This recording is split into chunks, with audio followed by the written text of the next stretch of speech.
Welcome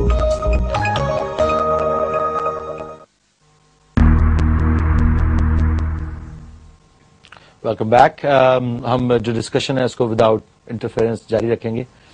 علی، جو سب سے important parameter ہے کسی مومن کی، کسی بندے کی ذات کے کریکٹر بلڈنگ کا، وہ یہی ہے کہ وہ کسی سے بھیک نہیں مانگتا، کسی کا احسان نہیں لیتا. اور اقبال شروع اس سے کر رہے ہیں. ہم آپ کو اپنی تاریخ کی کچھ مثالیں دیتے ہیں. دیکھیے، جب مدینہ ہجرت کر کے مسلمان پہنچتے ہیں مکے سے، تو بالکل کچھ نہیں تھا ان کے پاس. حضور صلی اللہ علیہ وسلم نے مواخات قائم کر دی، بردرہڈ بٹوین مکے اور مدینے کے لوگوں میں، اور مدینے کے لوگوں کو ایک مکے کے مسلمان کے ساتھ بھائی بھائی کر دیا. اور اس میں مدینے والوں نے ایسا دل کھول دیا اپنے کہ یار میرا گھر لے جاؤ، میری جائیداد لے جاؤ، میری سب کچھ جو کچھ ہے آدھا آدھا تقسیم. اور جو مکے والے تھے وہ اتنے غیرت مند تھے کہ کہتے تھے کہ یار بس چند دنوں کے لیے حضور نے ہمیں تمہارے ساتھ اٹیچ کیا، ٹھیک ہے، لیکن ہم اپنے ہاتھ پاؤں سے کما کے کھڑے ہوں گے، تمہارے مال اور پیسے میں سے حصہ نہیں لینا چاہتے. We would like to earn, بازار کا رستہ بتاؤ، ہم کام کریں گے جا کے. یعنی غیرت مند اگلے بھی کتنے تھے. اسی طرح عمر بن عبدالعزیز کے زمانے میں لوگ زکات لے کر پھرتے تھے، کوئی زکات لینے والا نہیں ہوتا تھا. دونوں پہلو ہیں اس کے. ایک پہلو تو اس کا یہ ہے کہ اتنی خوشحالی تھی معاشرے میں کہ زکات لے کر آپ لوگ پھرتے تھے، کوئی زکات لینے والا نہیں ہوتا تھا. اور دوسرا مفہوم اس کا یہ ہے کہ جو زکات کے قابل ہوتے تھے وہ اتنے غیرت مند ہوتے تھے کہ وہ زکات قبول نہیں کرنا چاہتے تھے، ہاتھ سے کما کے کچھ گزارا کرتے تھے. امام مالک، مدینے کے امام جن کو مالکی فقہ جن سے جاری ہوا ہے، 3 دن کے بھوکے ہوا کرتے تھے. پوری دنیا ان کی شاگرد تھی، بادشاہ اور خلیفہ وقت ان کے آگے بیٹھ کے ان سے حکم لیا کرتا تھے. 3 دن کے بھوکے ہوتے تھے اور اپنی 7 سال کی بیٹی باپ کی طرف روتی بھی دیکھتی تھی کہ ابو کچھ کھانے کو مل جائے گا.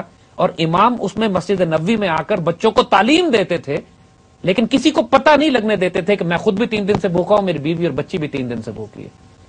اور حد کراس ہو جاتی تھی تو گھر کی چھت کی لکڑیاں بیچ کے کچھ کھانا لے کر آتے تھے، سوال نہیں کرتے تھے کسی سے. نتیجہ یہ تھا کہ جلال کا یہ عالم تھا ان کے کہ خلیفہ وقت ان کے آگے آ کے کانپتا تھا، اس کی جان نکلتی تھی. جب وہ بک نہیں سکتے تھے نا کسی صورت میں. یہ بات اگر ہماری قوم کو سمجھ میں آ جائے کہ جب تم اپنی سیلف ریسپیکٹ نہیں بیچو گے تو پھر پوری دنیا تمہاری عزت کرے گی. All you need to have that strength of character کہ میں بھیک نہیں مانگوں گا. اور اقبال بلڈ اس طرح کرتے ہیں. پھر وہ کیا کیریکٹر بلڈ ہوتا ہے. ایک پرشین جنرل نے، رستم نے، اپنے دربار میں مسلمان فوجوں کو بلایا کہ یار یہ لوگ پرشیا فتح کرتے ہوئے آ رہے ہیں، جو عرب جن کا ہم نے نام نہیں سنا تھا، یہ تو کھانے پینے کے ان کے پاس کچھ نہیں تھا، بھوکے ننگے لوگ تھے، ان کے نہ گھوڑا، نہ تلوار، نہ کپڑے، نہ ویپن سسٹمز. یہ پرشین امپائر اور رومن امپائر کو کیپچر کیسے کر رہے ہیں؟ کیا اسٹرینتھ ہے ان میں؟ اب وہ دیکھیں، اسٹرینتھ کی مثال دیں آپ کو. بہت بڑا اس نے دربار لگایا، یعنی پورا اپنا گرینڈر، پوری آرمی، پوری اپنی کیولری، پورے اپنے توپیں، پورے اپنے اس زمانے کی منجنیقیں اور آرمر اور گولڈ پلیٹڈ ان کی ساری ذرہ بختر اور آرمر جو پہنے ہوئے تھے. اور اس شاندار دربار میں جو قالین لگے ہوئے تھے قیمتی، اس نے مسلمان فوجی کو بلایا. مسلمان سپاہ سالار سے کہا کہ ایک اپنا سپاہی بھیجو، میں ذرا بات کر کے پوچھوں کہ واٹ از دا پرابلم.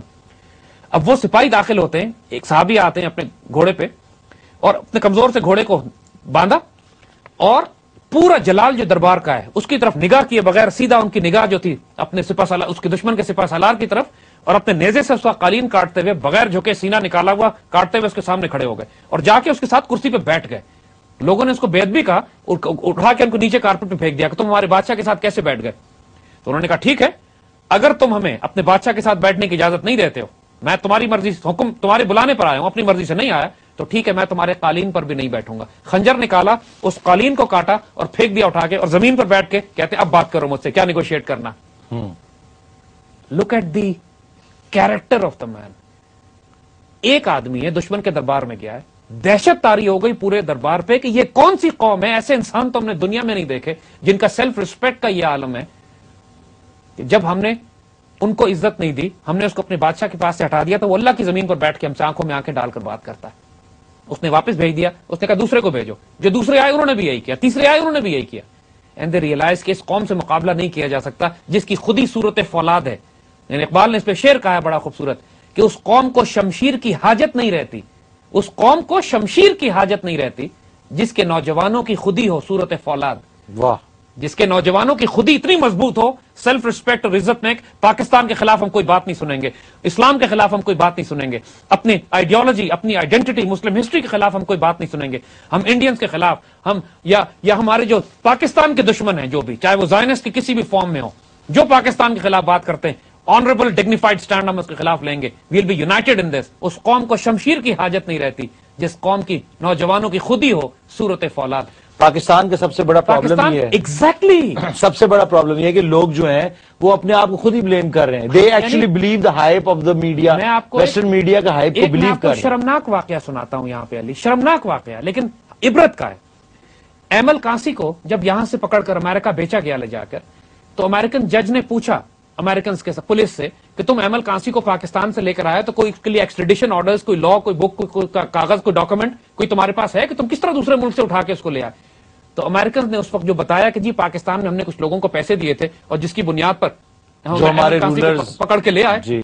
تو امریکن جج نے یہ سٹیٹمنٹ دیا تھا, نعوذ باللہ, کتنا بدترین ہمیں تانا ہمارے حکمرانوں کی وجہ سے ملا کہ یہ پاکستانی $10 کے لیے اپنی ماں بیچ دیتے ہیں. یہ ہماری پوری قوم کو تانا ملا اس امریکن کی وجہ سے, اس لیے کہ ہمارے حکمرانوں نے ہماری عزت بیچی تھی, بغیرت لوگ اس وقت. اور ابھی بھی یہی حال.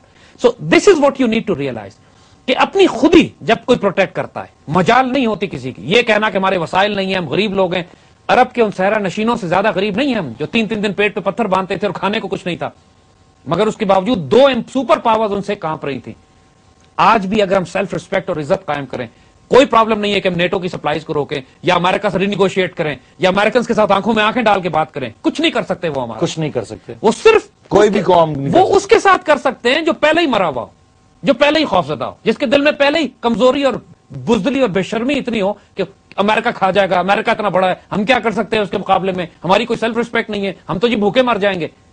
بھوکے وہ مریں گے جو بے شرم ہے. جو غیرت مند ہوگا وہ روکی سوٹی. دیکھیں اقبال سے بات کرتے ہیں, اگین واٹ اقبال سے کیا خوب ہے وہ شخص, یعنی اے خنقاں تشنہ کاندر آفتاب مینا خواہد از خضر یک جام آب. اس شخص کی غیرت اور عزت کی کیا بات ہے, کتنا دلیر ہے, کتنا غیرت مند ہے کہ جو تیز دھوپ میں کھڑا ہے اور خضر علیہ السلام پانی لے کر اس کے پاس آئیں اور وہ انکار کر دے کہ میں پانی نہیں پیوں گا, اپنے ہاتھ سے لے کے پانی پیوں گا, کسی کا دیا ہوا نہیں لوں گا. تیز دھوپ میں کھڑا ہے, پیاسا ہے, لیکن مانگ کے پانی نہیں پیے گا, چاہے وہ خضر کیوں نہ دیں. What character, what dignity, what owner. But that's what's missing. And that is what And all over the world, not just, ابھی جب آپ یہ بات کہتے ہیں تو all over the world یہ فنومنا اب ہو گیا کہ کوئی بھی انسان دنیا کے کسی حصے میں بھی چلے جائیں, there is very little self respect left on those people. And وہ یہ سسٹم کا حصہ بن ہی تب سکتے ہیں جب تک وہ گڑگڑائیں نہ کسی بینک کے پاس جا کے, گاڑی کے لیے, کسی چیز کے لیے, یا کسی کلب کے اندر گھسنے کے لیے, جب تک اپنے آپ کو ذلیل نہیں کر دے اس وقت تک یہ سسٹم ان کو عزت نہیں دیتا. ہم ایک کال لیں گے جو کہ بڑی دیر سے ہولڈ پہ. ہیلو, السلام علیکم. السلام علیکم. جی سمین بات کر رہی ہوں. جی جی سر میرا کوشچن ریگارڈنگ دیٹ. ہیلو. جی بولیے, آواز آ رہی ہے آپ کی. مجھے آپ کی آواز میں بہت ڈسٹورشن آ رہی ہے. ہیلو. ہمیں آپ کی آواز میں ڈسٹورشن آ رہی ہے, لیکن آپ سوال پوچھیے, ہم آپ اس کا جواب دیں گے. اقبال نے 1930 میں ایک پرسپیکٹو دیا تھا. آپ پلیز اپنے ٹی وی کی آواز آہستہ کیجیے. ٹی وی بند ہے. اچھا چلیں. ہیلو. جی بولیے. یہ تو بہت خوفناک قسم کی آواز آ رہی ہے. چلے جی, we'll take a break and once we come back we'll take few other calls.